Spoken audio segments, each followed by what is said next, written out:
Assalamualaikum warahmatullahi wabarakatuh. Di video kali ini kita akan belajar mengenai pluralitas. Kira-kira pluralitas itu apaan ya? Yuk simak videonya. Pluralitas atau yang sering didengar dengan kata pluralisme adalah paham atas keberagaman untuk dapat hidup secara toleransi.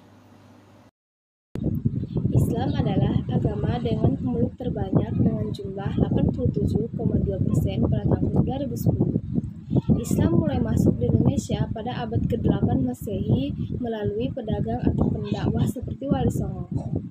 Umat Islam beribadah pada hari Jumat dan hari besarnya antara lain Idul Fitri, Idul Adha, Isra Mi'raj, dan Maulid Nabi.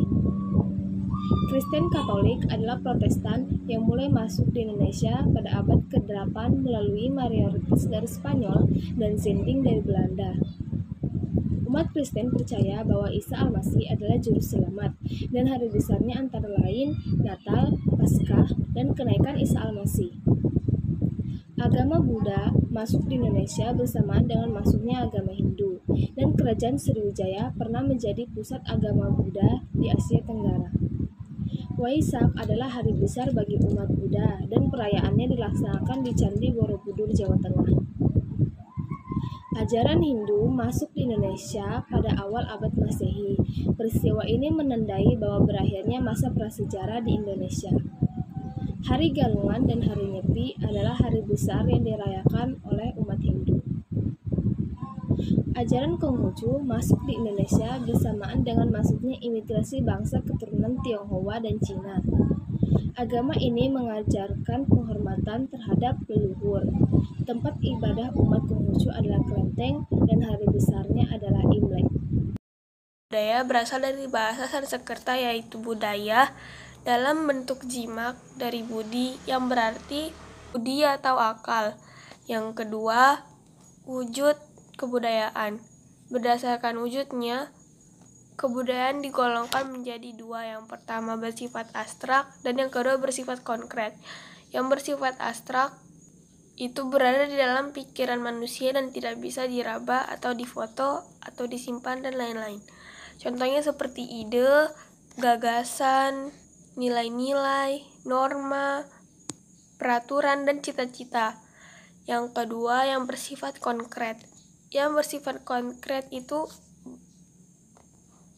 berpola dari kegiatan manusia yang berada dalam masyarakat, dan kegiatan itu dan kebudayaan itu bisa disimpan, difoto, dilihat, diamati, dan diraba. Contohnya perilaku, bahasa, dan materi. Yang ketiga, unsur-unsur kebudayaan. Unsur-unsur kebudayaan terdapat 7. Yang pertama, peralatan dan perlengkapan hidup manusia. Yang kedua, mata pencaharian hidup manusia. Yang ketiga, sistem kemasyarakatan. Yang keempat, bahasa. Yang kelima, kesenian. Yang keenam, sistem pengetahuan. Yang ketujuh, sistem kepercayaan. Dan yang terakhir, penyebab perbedaan budaya. Penyebab perbedaan budaya ini terbagi menjadi 3. Yang pertama, kondisi geografis. Kondisi geografis ini mengakibatkan penduduk yang menempati pulau-pulau tumbuh menjadi suku bangsa yang terisolasi satu sama lain. Kemudian mengembangkan pola, perilaku, bahasa, dan kebudayaan yang berbeda.